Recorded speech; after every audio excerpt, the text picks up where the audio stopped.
So the AAP just updated their guidelines on how long you should breastfeed, and this is simultaneously great and awful.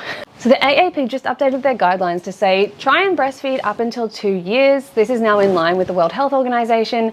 And while this is really amazing for encouraging and normalizing extended breastfeeding so people aren't quite so weird about it, and this is coming from someone who has breastfed a child for more than 2.5 years now. I'm ready to wean, but here we are. It's also really awful for women who can't or want or who don't have the support to do so, because it's now placing more guilt on them.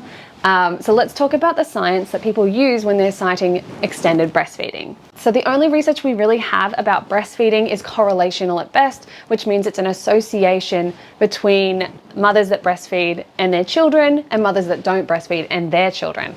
So one of the major issues with correlational research is that it often gets conflated with a bunch of other things like socioeconomic status. People with more money breastfeed for longer because they have more financial support. They usually have more familial support as well. And they usually have more paid maternity leave and all of these kinds of things. There's also an association with ethnicity. So we know that women of color are less likely to breastfeed their baby for as long.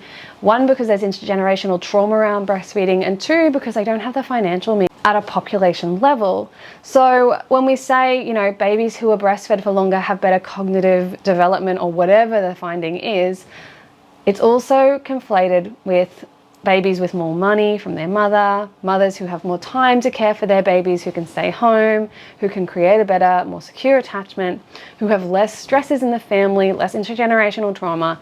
It's all mixed up together. Yes, it's really great that we are extending the recommendations in the AAP for breastfeeding to be in line with the World Health Organization, but just remember that a lot of this evidence is correlational, and it's got a lot more to do with children's socioeconomic status than it does whether they were breastfed or not.